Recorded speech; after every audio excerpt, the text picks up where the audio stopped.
여러분 안녕하십니까? 전국 버스 파업이 하루 앞으로 다가왔습니다.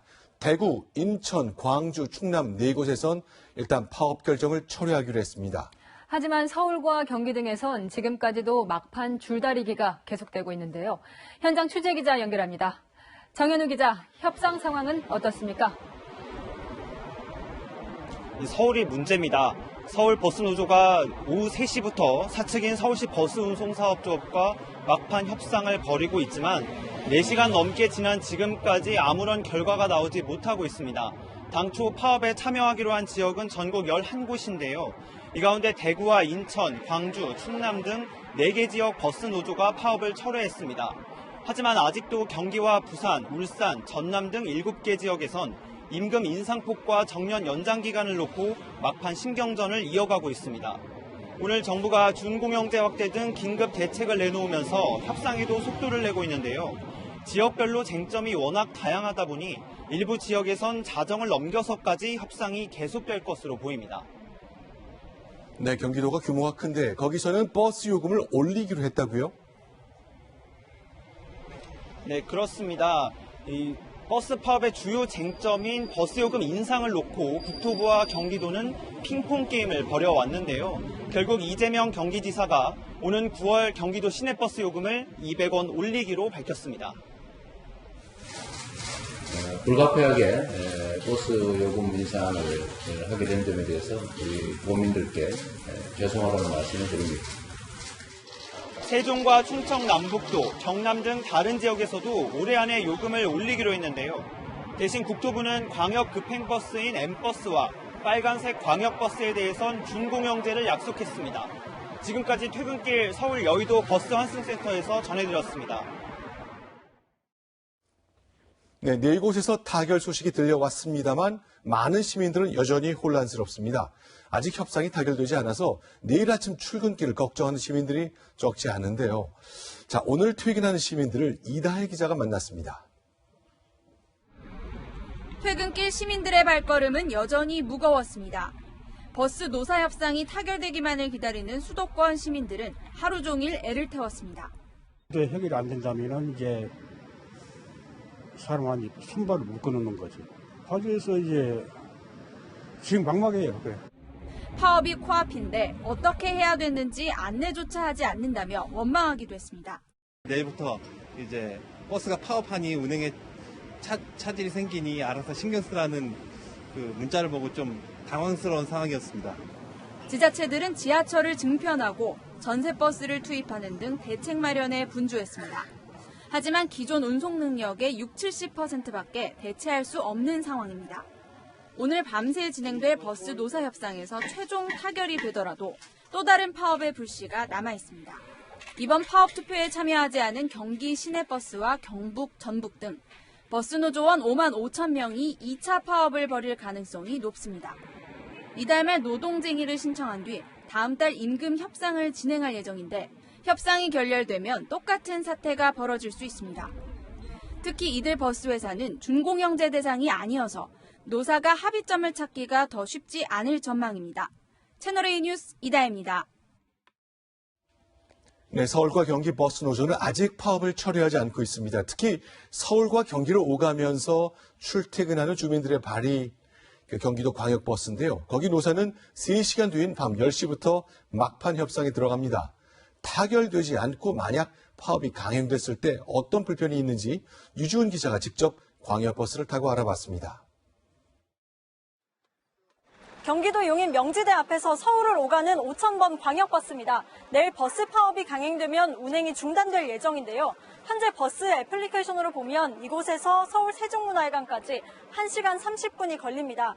만약 버스를 타지 못할 경우 시간이 얼마나 걸릴지 알아보겠습니다.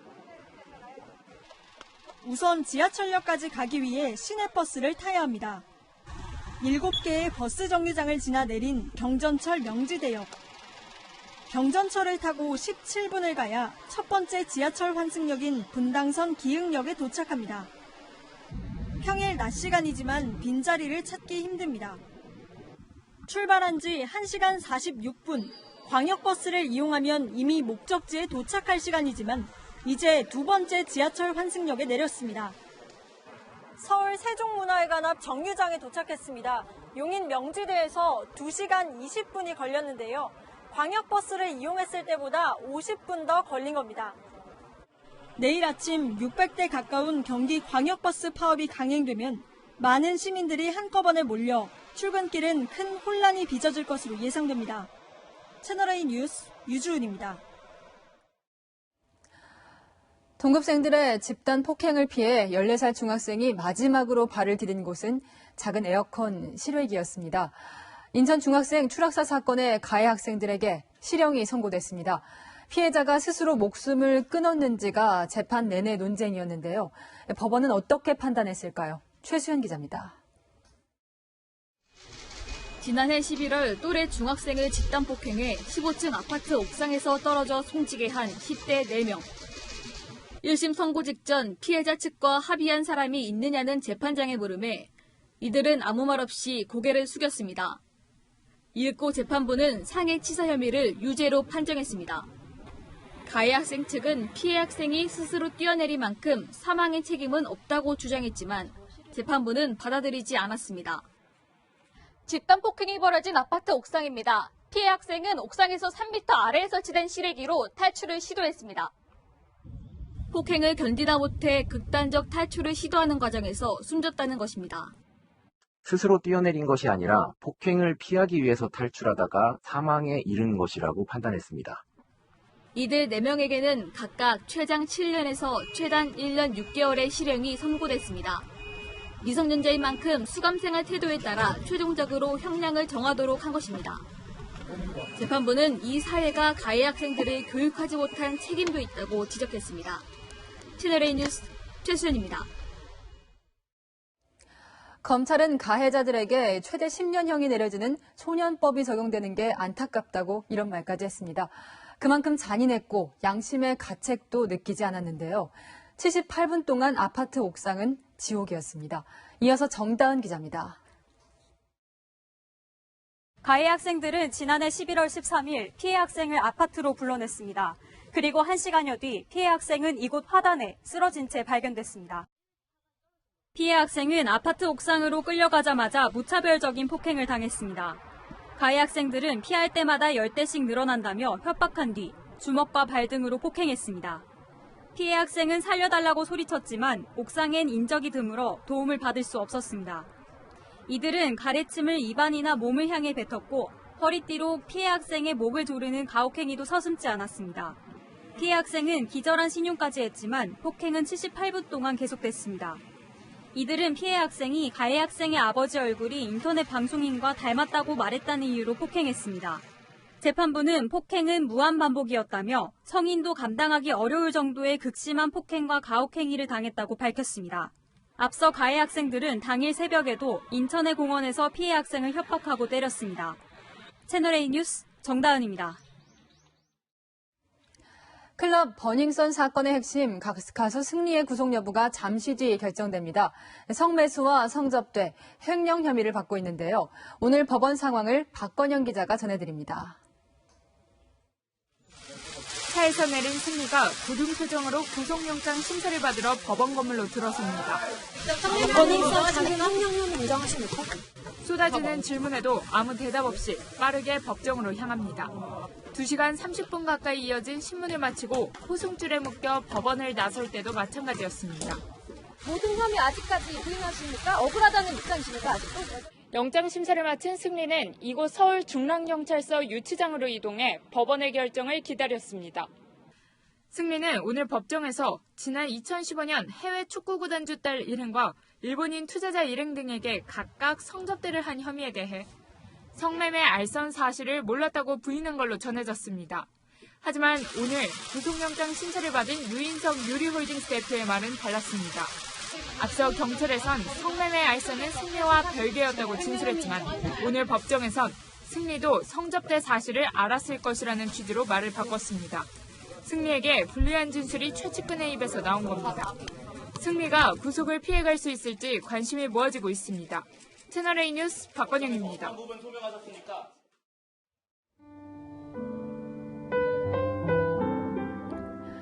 내일은 스승의 날입니다. 선생님들을 존경하는 마음을 되새기는 날인데요. 그런데 스승의 자리를 포기하는 선생님들이 늘고 있습니다. 교사의 권위는 떨어지고 학생들과의 갈등은 늘어나기 때문이라는데요. 어떤 사연이 있는지 김단비 기자가 취재했습니다. 30년 넘게 교직 생활을 한 정모 씨. 최근 명예퇴직을 심각하게 고민 중입니다. 성추행을 했다는 학생들의 신고에 검찰 수사까지 받은 게 발단이 됐습니다. 결국 혐의를 벗었지만 교직에 대한 회의는 부쩍 커졌습니다. 명예퇴직을 해서 빨리 교단을 떠나고 싶은 생각입니다. 트라우마가 생겼기 때문에 가르치기가 좀 힘들 것 같아요. 학생들 인권만 중시될 뿐 교사들의 목소리를 듣는 곳은 없었습니다. 바로 교직에 복직할 줄 알았는데 억울하다고 한 그래도 교육청에서는 학생의 인권과 학생을 보호한다는 차원에서 교사의 말은 알아주지 않기 때문에 정년을 마다하고 교단을 떠나려는 교사들은 해마다 늘고 있습니다. 올 상반기 명예퇴직을 신청한 교사는 6천 명을 넘었습니다. 교단을 떠나는 교사들은 교권 추락을 가장 큰 이유로 꼽습니다. 여기에 일부 학부모들의 도 넘은 간섭도 교사들의 열의에 찬물을 끼얹고 있습니다. 학생 인권만을 너무 지나치게 강조하고 교권을 보호할 수 있는 제도가 너무 미흡합니다.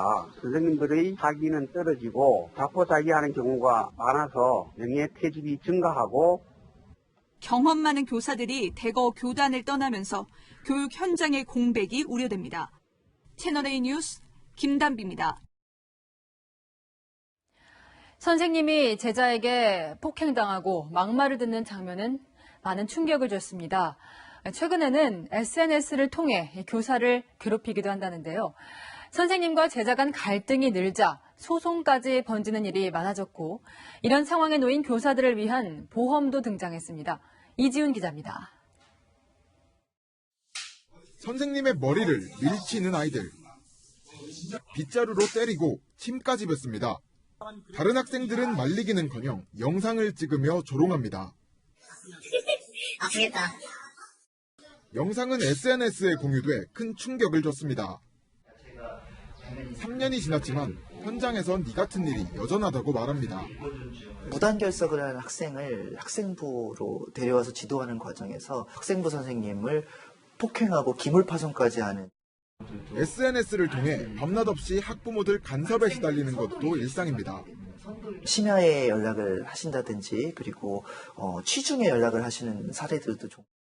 교권 침해를 호소하며 상담을 받은 교사는 지난 10년간 2배 이상 늘었습니다. 교권 침해 피해를 보장한다는 보험 상품도 등장했습니다. 폭행을 당할 경우 위로금을 주고 소송 비용도 지원해주는데 지난해에만 4,000명 가까이 가입했습니다. 교권이 하락함에 따라서 일선 현장에서 선생님들이 많은 어려움을 겪고 있습니다. 교직원들을 위한 최소한의 안전장치라고 할 수 있겠습니다.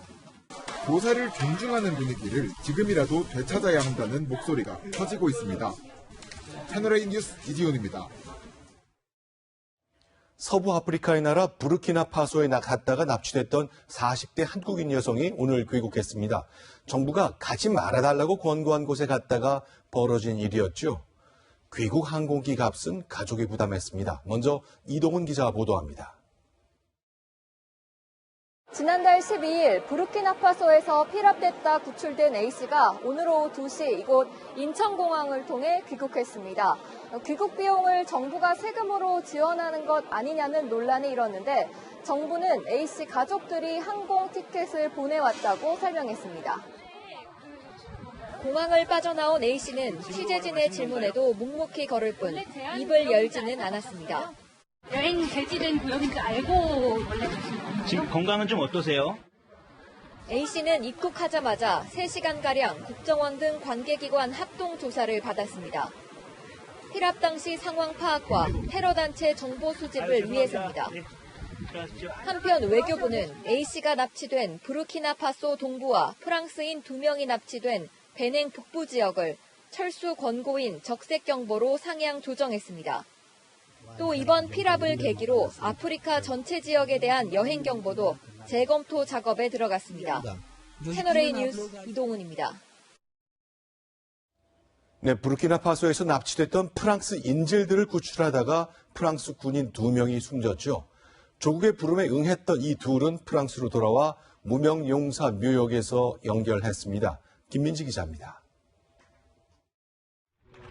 경찰의 호의를 받으며 검은색 운구 차량이 지나자 수백 명의 군인과 소방관들이 일제히 격리합니다. 시민들도 애도의 뜻을 표합니다. 한국인을 포함한 인질 4명을 구하다 전사한 프랑스 군인 2명의 운구 차량이 연결식장으로 향하는 겁니다. 프랑스 국기로 둘러싼 운구함이 동료들의 손에 의해 광장으로 들어오자 시민들은 묵념했습니다. 마크롱 대통령은 전사자 가족을 위로하고 단상에 올라 두 군인의 희생 정신을 잊지 않겠다고 말했습니다. 최종문주 프랑스 대사도 참석해 다시 한번 애도를 표했습니다. 프랑스 최정예 특수부대 위베르 수속이었던 33살 세드리크 드 피에로퐁 상사와 28살 알랭 베르통셀로 상사는 인질의 안전을 우려해 발포하지 않고 이슬람 무장 단체에 접근했다 총격에 숨졌습니다. 위험 지역을 여행한 관광객을 살리다 안타깝게 숨졌다는 비난에도 군인의 아버지는 아들의 뜻을 묵묵히 기렸습니다.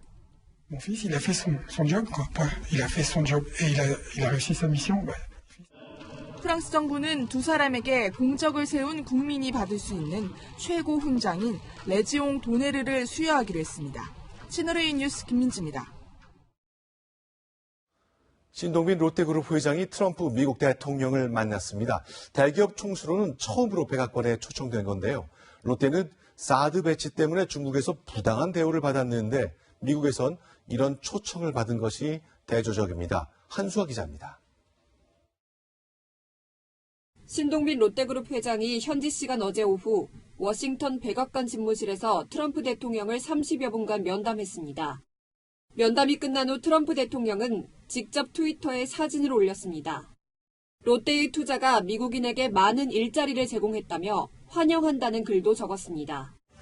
이번 면담은 신 회장이 미국에 3조 6천억 원을 들여 대규모 공장을 짓는 것을 계기로 이뤄졌습니다. The birthplace of petrochemical and shale revolution. 롯데는 셰일가스의 집산지인 루이지애나주에 에탄을 원료로 하는 석유화학 공장을 지을 예정입니다. 트럼프 대통령은 지난주 준공식에도 백악관 부보좌관을 보내 축사를 전했습니다. This investment is a win for America, a win for the Republic of Korea, and a testament to the strength of the alliance between our two countries.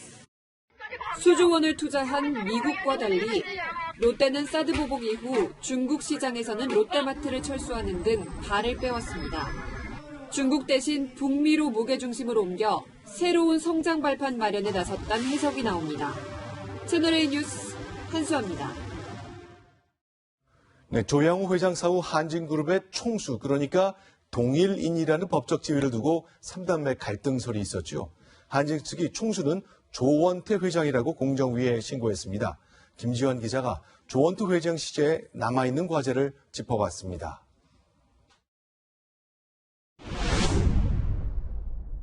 조원태 회장의 총수 지정은 공정위 주도로 이루어졌습니다. 내부적인 의사 합치가 이루어지지 않아 동일인 변경 신청을 못하고 있다고 소명하였습니다. 두 번이나 신청서를 내지 못하자 공정위가 직권으로 먼저 조원태 회장을 동일인으로 지정하기로 하고 관련 서류를 요청했습니다. 조 회장이 그룹 총수 자리에는 오르지만 조현아, 현민자매와의 갈등 불씨는 여전한 겁니다. 법정 상속 비율에 따라 한진칼 지분이 나뉠 수 있는 만큼 이명희 전 이사장의 결정에 따라 지배력이 바뀔 수 있습니다. 한진칼의 2대 주주인 사모펀드 KCGI는 조 회장 일가의 경영 참여를 반대하고 있습니다. 최근 한진칼 지분도 14% 넘게 끌어모았습니다. 지배구조의 불안, 회사의 경영에는 문제가 없으나 지배구조의 어려움이 이제 예상이 되는 것이고 1년 후에 경영권을 놓고 당분간 우호 지분 확보전이 치열해질 전망입니다. 오너 일가는 오는 10월까지 상속세를 신고해야 합니다. 내야 하는 상속세만 약 2천억 원.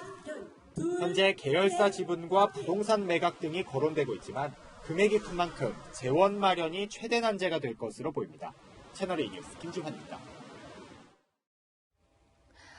지난주 3기 신도시 발표 이후 반발이 거셌던 일산, 김현미 국토교통부 장관의 지역구죠. 그래서 김 장관이 일산을 포기하고 고향 전북 정읍에서 출마한다는 소문까지 돌았는데요. 김철중 기자가 사실인지 알아봤습니다.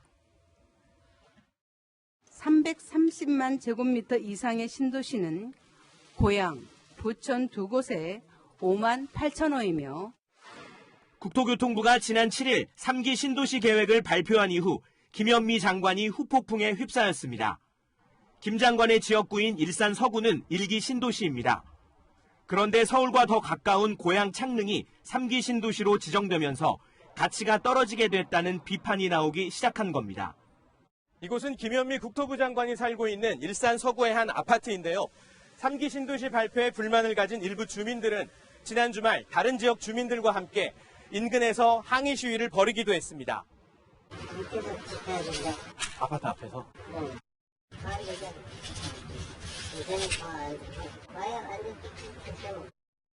지역 인터넷 커뮤니티에는 김 장관이 아파트를 팔고 고향인 전북 정읍으로 이사 갔다는 글이 올라왔습니다. 일산 지역구를 버리고 전북 도지사로 출마할 것이란 소문까지 돈 겁니다. 제가 피부로 느끼기에는 정말 다른 지역으로 나오는 거 아닌가라는 생각이 들 정도입니다. 하지만 사실과는 달랐습니다. 오늘 아침에 보니까 여기 한 5시에 왔대. 김현미라고 시켰으니까 장관이 오늘 잘못이 들어오셨구나. 이렇게 알죠. 김 장관의 지역구 사무실에는 항의 전화가 빗발치는 상황. 김 장관 측은 지역구를 떠날 의사가 전혀 없다고 해명했습니다. 여기서 다음 또 총선을 준비하기도 하셔야 되는 상황이죠. 주민 여러분들이 좀만 믿고 기다려봐 주셨으면 하는 마음이죠. 지역 주민 설득이 국회의원으로 복귀할 김 장관의 숙제로 남았습니다. 채널A 뉴스 김철중입니다. 네, 지금부터 정치권 소식입니다. 나경원 원내대표가 지난주에 이인영 원내대표에게 이렇게 말했었죠. 나경원 대표가 한 살 위입니다. 우리가 국민을 위한 국회가 된다면 제가 밥 잘 사주는 예쁜 누나가 될 각오가 네, 그로부터 사흘 뒤 두 사람이 배석자 없이 저녁 식사를 했습니다. 강지혜 기자가 보도합니다. 이인영 더불어민주당 원내대표와 나경원 자유한국당 원내대표가 그제 여의도 한 중식당에서 만찬을 함께했습니다. 제가 동생이잖아요. 제가 여쭤본 거죠. 저녁 빨리 사주시라고. 식사는 배석자 없이 진행됐고 비용은 나 원내대표가 냈습니다. 패스트트랙 전국 이후 여야가 물밑 접촉을 시작한 건데 국회 정상화까지는 아직 넘을 산이 많습니다. 전국 정상화에 대한 논의도 했습니다만 일단 기본적인 인식들을 서로 확인하는 그런 정도였고요.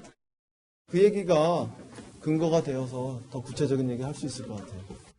청와대와 민주당은 여야정 협의체에 5당이 모두 참여해야 한다는 입장이지만 한국당은 교섭단체 3당만 참여해야 한다고 주장하고 있기 때문입니다.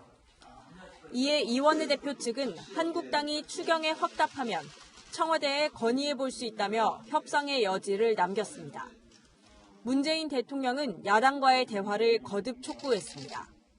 우리 정치가 극단적 대립의 정치가 아닌 대화와 소통의 정치로 가는 계기가 되길 기대합니다. 민주평화당과 정의당은 여야정 협의체에서 배제되는 것을 반대하고 있어 합의가 쉽지는 않을 거란 관측이 나옵니다. 채널A 뉴스 강지혜입니다. 황교안 자유한국당 대표가 광주를 방문합니다. 하지만 5.18 폄훼 논란을 일으킨 국회의원 징계를 시작해 놓고도 아직 마무리 짓지 않았죠. 이런 상태에서 비판에 직면해 있습니다. 보도에 박민우 기자입니다. 이번 주말 5.18 기념식 참석을 예고한 황교안 한국당 대표. 5.18 폄훼 발언에 대한 징계를 매듭짓지 못한 채 광주에 가게 됐습니다. 이종명 의원의 제명안을 처리할 의원총회는 석 달째 열리지 않고 있습니다. 의원총회가 지금 열리기 어려운 상황이라는 점을 말씀을 드립니다. 의총에서 표결에 들어간다 해도 제명안이 가결될 가능성이 크지 않은 만큼 의도적으로 징계 절차를 늦추는 게 아니냐는 지적이 나옵니다. 더불어민주당은 징계를 매듭 짓고 광주에 가라고 했고 광주 민주화운동의 진상을 둘러싼 불미스러웠던 이야기들 이런 것들은 말끔히 청산하고 갔으면 좋겠습니다. 민주평화당은 광주행 자체를 반대하고 나섰습니다. 자유한국당 황교안 대표가 참석하는데 반대한다. 황 대표는 아직 광주를 말할 자격을 갖추지 못했다. 지난 3일 취임 후 처음 방문한 광주에서 물세례 등 거친 항의를 받았던 황 대표. 기념식에서도 5월 단체의 반발이 예상되는 가운데 유시민 노무현 재단 이사장은 눈을 마주치지 않고 말을 붙이지 않고 악수를 하지 않는 삼불대처법을 제시하기도 했습니다. 채널A 뉴스 박민우입니다. 한국전력이 올해 1분기 사상 최악의 적자를 기록했습니다. 한전은 국제 연료 가격 때문이라며 탈원전 정책과는 선을 그었습니다. 김남준 기자입니다. 한국전력은 올해 1분기 영업이익이 6,299억 원 적자라고 밝혔습니다. 1분기 적자가 지난해 1년 적자의 3배가 넘습니다. 분기별 적자 규모로 따져도 역대 최악입니다. 한전 측은 상대적으로 따뜻했던 지난 겨울 전기 사용량이 줄었고 전기 발전에 쓰이는 LNG 연료 가격이 상승한 게 원인이라고 설명했습니다. LNG 가격 등 에너지 가격이 올라가지고 민간 부문으로부터의 구입 전력비가 크게 상승한 것이 한전 실적 악화의 큰 원인입니다. 유가가 가장 높았던 지난해 3분기 가격이 올해 1분기에 반영돼 적자가 커졌다는 얘기입니다. 그런데 실적 개선은 앞으로도 쉽지 않아 보입니다. 유가라든지 환율 변동이 또 불확실하기 때문에 그 부분은 상당히 부정적으로 실적에 영향을 미칠 걸로 예측을 하고 있습니다. 상황이 이런데도 주무부처인 산업통상자원부는 뚜렷한 대책이 없습니다. 오늘 설명회에서도 이번 적자는 탈원전 정책 때문이 아니다라는 말만 되풀이하며 정부 정책을 방어하기에만 급급했습니다. 다만 한전은 재무절감 등 자체 비용 절감 노력은 계속 진행하겠다고 밝혔습니다.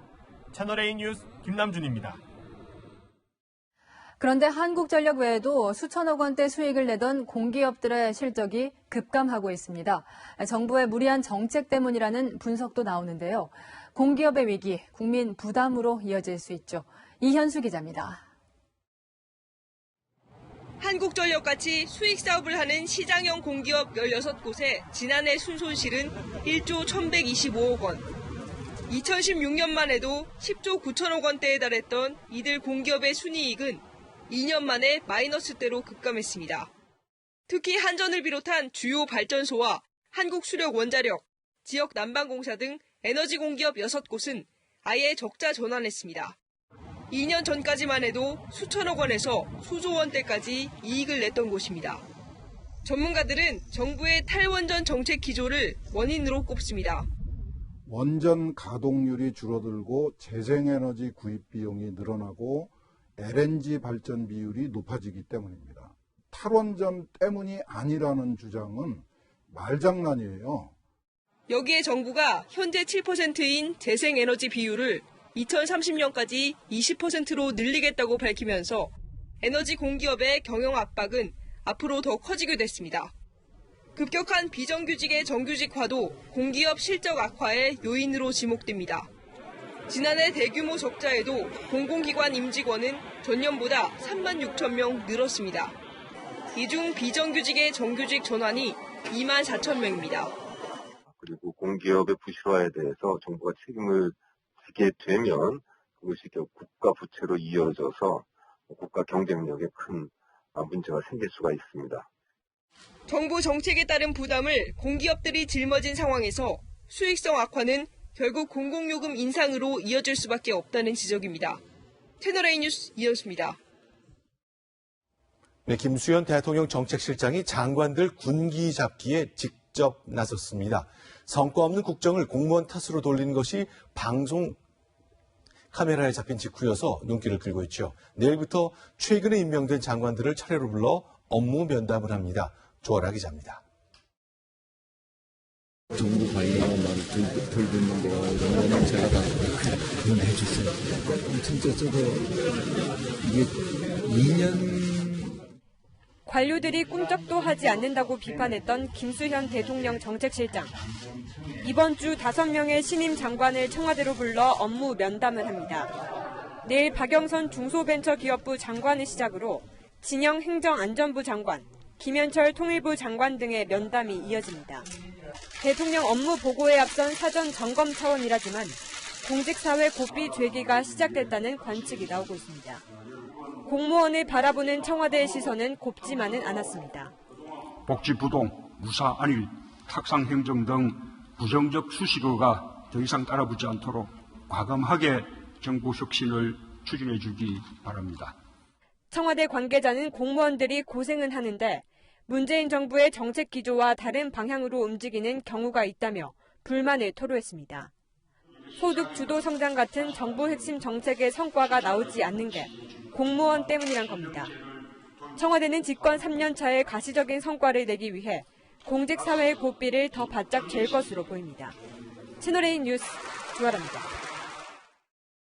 네, 박상기 법무장관이 수사권 조정에 반발하는 검찰 간부들에게 보완책을 제시했었죠.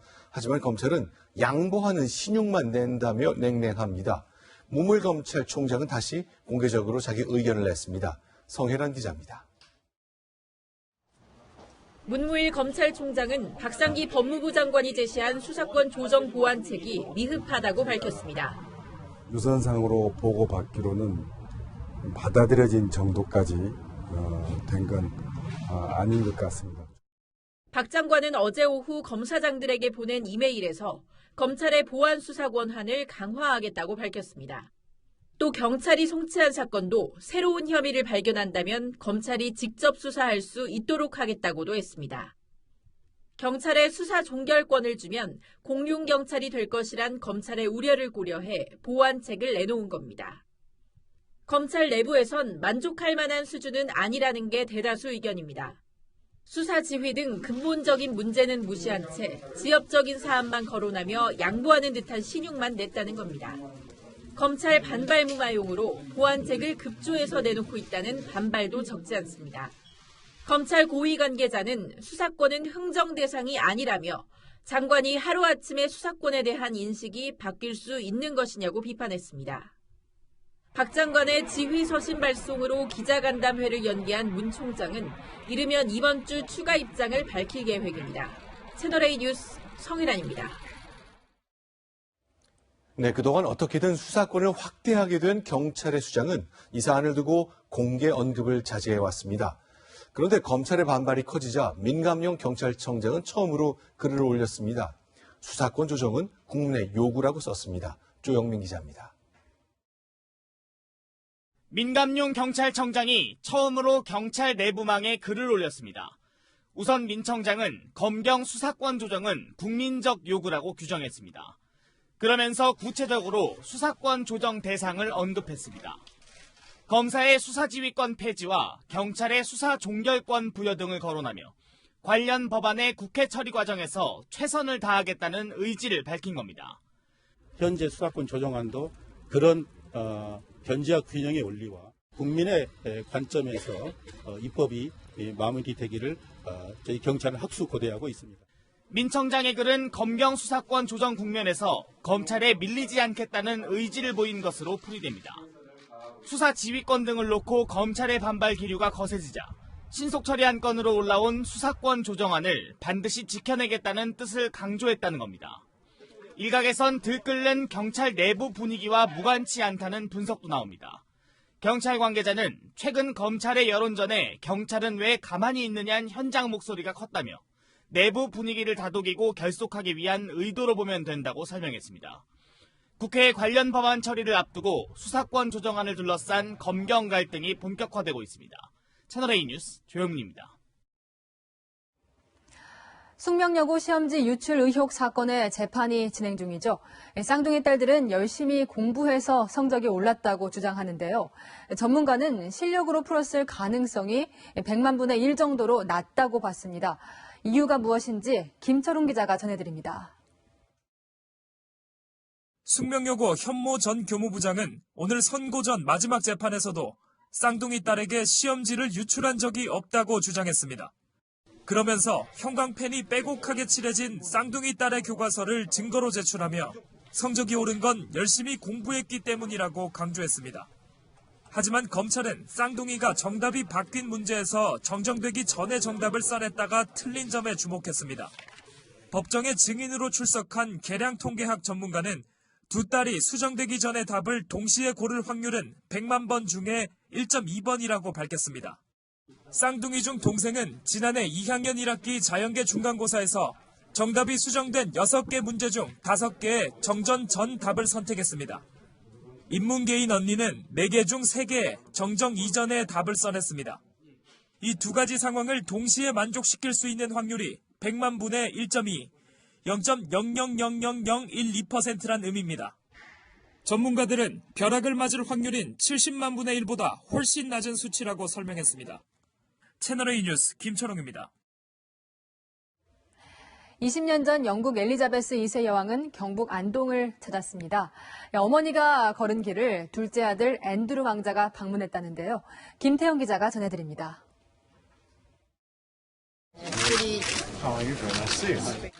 환한 표정으로 사람들과 인사를 나누는 남성. 엘리자베스 2세 영국 여왕의 둘째 아들인 앤드루 왕자입니다. 엘리자베스 2세 영국 여왕이 안동을 방문한 지 올해가 20주년이 돼 안동시가 초청한 겁니다. 20년 전 어머니가 그랬던 것처럼 앤드루 왕자는 신발을 벗은 채 실내로 들어갔고 여왕 방문 당시 차려졌던 생일상이 재현된 모습에 감탄을 금치 못했습니다. 앤드루 왕자는 여왕을 대신해 읽은 메시지를 통해 20년 전 환대에 대해 다시 한번 감사를 표했습니다. In particular, I remember the very warm welcome that I received in Haho village on the occasion of my 73rd birthday. 이후 어머니가 찾았던 농수산물 도매시장과 봉정사도 방문해 돌탑 쌓기와 범종 타종 등을 체험했습니다. 안동시는 하회마을과 시장, 봉정사에 이르는 32km 구간을 영국 왕실이 걸은 길이라는 뜻의 로열웨이로 이름 짓고 널리 알릴 계획입니다. 채널A 뉴스 김태훈입니다.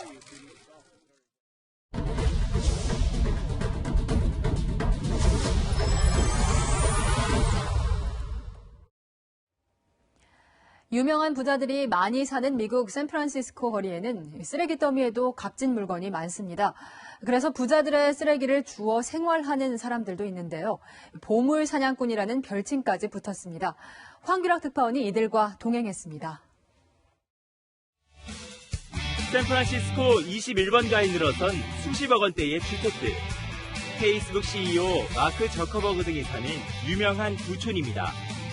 이곳에서 300m 거리에 사는 오르타 씨는 매일 동네를 돌아다니며 쓰레기를 줍는 일명 보물 사냥꾼입니다.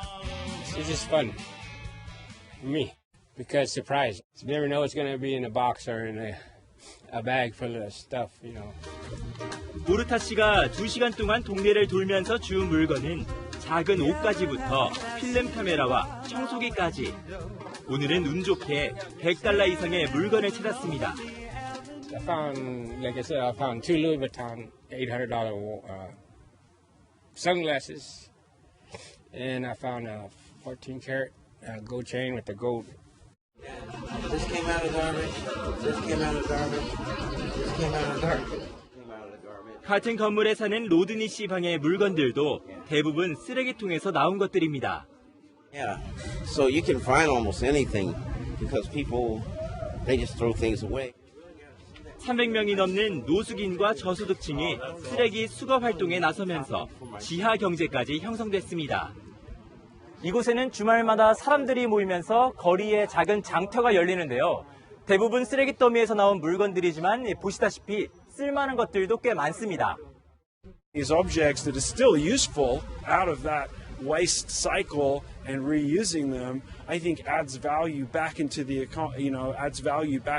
economy. 집 앞에 내놓은 쓰레기를 가져가는 일은 원칙적으로는 불법이지만 정부 당국과 수거업체 모두 적극적인 법 집행에 나서지 않으면서 이들의 경제 활동은 계속되고 있습니다. 미국 샌프란시스코에서 채널A 뉴스 황규락입니다. 트럼프 대통령이 던진 관세 폭탄에 중국도 맞불을 놨습니다. 어젯밤 중국 정부가 미국에서 수입하는 5천여 개 품목에 대해 보복 관세를 결정했습니다. 베이징 권호혁 특파원입니다. 지난해 중국이 수입한 미국산 소고기의 양은 7,000톤가량. 2017년 6월 시장을 개방한 이후 수입량이 꾸준히 늘었습니다. 그러나 중국 정부가 어제 미국에 대한 보복 조치로 관세 인상을 발표하면서 수입량이 줄게 됐습니다. 쇠고기뿐만 아니라 미국산 와인, 밀가루, 면화 등 농축산물이 대거 관세 인상 품목에 포함됐습니다. 试图极限施压只会引发 중국은 관영 매체들도 일제히 정부의 보복 조치를 옹호하며 지원 사격에 나섰습니다. 因为中方早就看清美方加征关税实际上是一种自残式的战略豪赌，逆流而动，违背民意，必将徒劳。 트럼프 대통령은 그러나 미국이 협상에서 유리한 위치에 있다며 자신감을 내보였습니다. We're in a very strong position. Our economy has been very powerful. Theirs has not been. 관세 장벽을 세우는 것 외에 중국이 미국산 제품의 통관을 까다롭게 하거나 구매를 아예 취소해버리는 방법으로 대미 보복에 나설 가능성도 거론되고 있습니다. 베이징에서 채널A 뉴스 권호혁입니다. 포스코의 민원을 해결해주는 대가로 지인 등에게 26억 원대 일감을 챙겨준 혐의로 재판에 넘겨진 이명박 전 대통령의 친형 이상득 전 의원에게 징역 1년 3개월의 실형이 확정됐습니다. 84살의 고령 등을 이유로 불구속 재판을 받은 이 전 의원은 검찰이 형을 집행하는 대로 교도소에 수감될 예정입니다. 도산 서원을 비롯한 한국의 서원 9곳이 유네스코 세계문화유산으로 등재될 전망입니다. 세계문화유산 등재심사 자문기구인 국제기념물유적협의회는 한국의 서원이 지닌 건축사적 의미와 성리학 전파라는 보편적 가치를 높이 평가해 등재를 권고했습니다. 최종 등재는 오는 6월 유네스코 위원회에서 확정됩니다. 내일 낮 7월 중순의 날씨가 찾아옵니다. 서울의 낮 기온이 28도까지 오르면서 오늘보다 더 덥겠습니다. 요즘처럼 구름이 없는 날씨에는 해가 지면 열기가 더 빠르게 식는데요. 일교차에 대비해서 당분간 얇은 외투는 꼭 챙겨주시기 바랍니다. 일주일 넘게 이어진 건조특보는 곳곳에서 해제됐습니다. 남서풍을 타고 수증기가 들어오긴 했지만 당분간 비 소식이 없기 때문에 화재는 계속 주의하셔야겠습니다. 내일 대기질은 대부분 보통 수준 보이겠지만 서울 경기 지역에서는 대기 정체로 밤에 일시적으로 먼지 농도가 높아질 수 있겠습니다. 내일 아침 기온 살펴보면 서울과 강릉 15도, 대구가 16도로 오늘보다는 조금 높겠고요. 한낮에는 서울이 28도, 광주와 대구가 29도로 낮에는 다소 덥겠습니다. 금요일에는 서울이 30도까지 오르겠습니다. 때이른 더위는 주말까지 계속 이어지겠습니다. 날씨였습니다. 네, 지난 한 해 우리가 해외에 세운 법인은 3,540개로 집계됐습니다. 백악관에 신동빈 롯데 회장이 미국에 설립한 회사도 그중 하나입니다. 과거라면 이건 우리 글로벌 경쟁력의 상징인 거죠. 그런데요, 롯데케미칼 공장이 만약 우리 땅에 세워졌더라면 수천 명의 근로자와 수만 명의 가족이 웃었을 겁니다. 정부는 해외로 나간 기업들을 되돌아오게 하는 이른바 연어 프로젝트를 진행하고 있습니다. 하지만 지난해 실적은 단 10곳뿐. 3,540대 10, 우리 일자리의 현주소입니다. 뉴스 마치겠습니다. 고맙습니다.